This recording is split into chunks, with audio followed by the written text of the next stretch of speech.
Hello, Advanced Math Grad class. I'm Mr. Benson. I'm going to be one of your teachers during this class. I'll be your teacher here at school.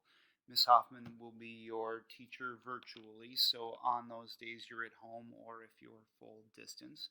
But we are continuing to team this class together. I want to kind of go over what the day looks like and also go over our syllabus. So obviously you've gotten to this video, so you know how to navigate Schoology a little bit.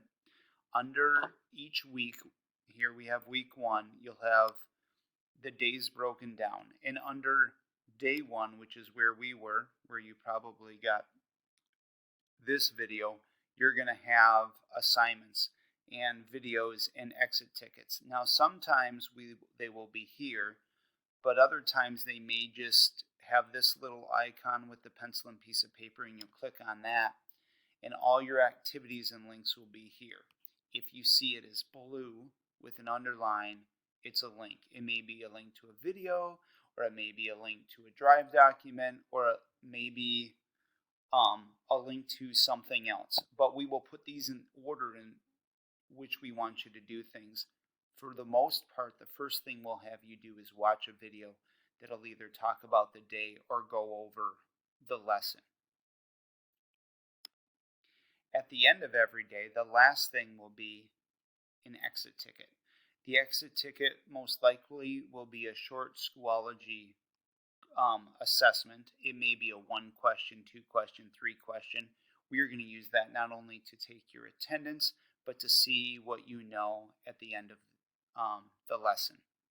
For those of you who have had Ms. Hoffman and I before, we are still going to continue to do pre-assessments, which we measure what you know at the beginning of a unit, and then learning target assessments, or benchmarks as we call them, throughout the unit to gauge what you know. Now we'll be teaching this unit over the course of 9 weeks, but every day we'll have longer to do math, so we'll still be able to fit in the same amount of information.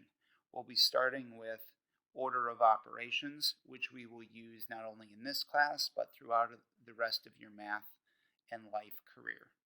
Before I talk about the syllabus, I want to show you our classroom and talk about a few different things that every student will need. The first thing that every student will need is a calculator. This is a TI-30, and it's got that solar button there.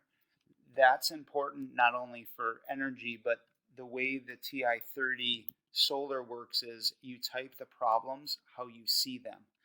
There's nothing funky to do with the negative sign, and that'll help you.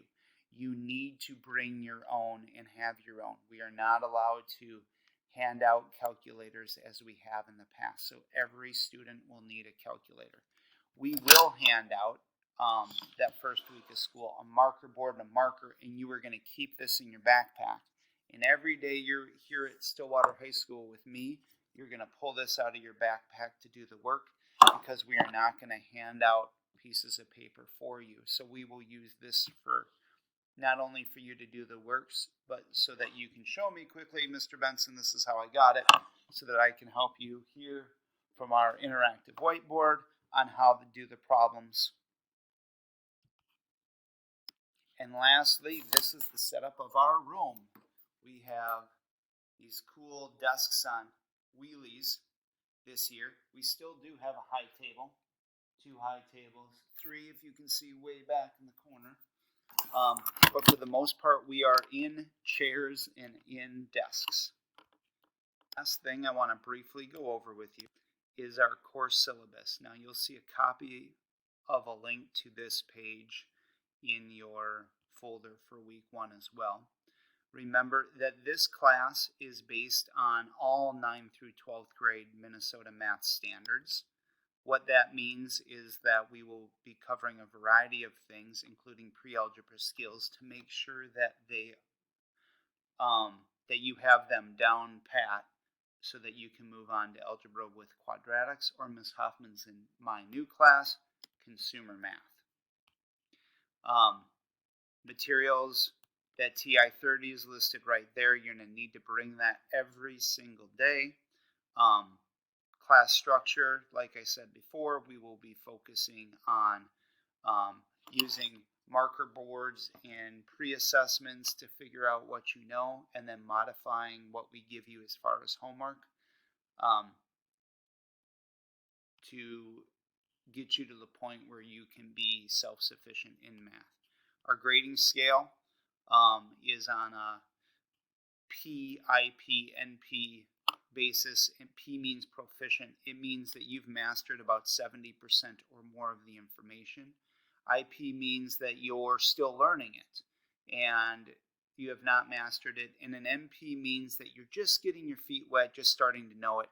It's okay to be in that spot. We'd expect that a lot of you are in that 25% after the first pre-assessment that doesn't count as a grade. And by the end of the unit, that you're going to be in the 70%. If you've had Miss Hoffman and I before, we're going to assume that maybe you're in this 25 to 69%, and you're going to be maybe significantly above 70% at the end of the unit. Our grading scale here, like most classes, 90 to 100 is an A. Anything below 60% is an F. We also have an option for IEP team decisions based on your IEP on what that grade or learning objectives might be. If you need help, feel free to reach out to us. Ms. Hoffman, again, virtually, or when you're in front of me in class, asking, emailing. We can Zoom chat as well, or use Google Meets. Thank you very much. Any questions?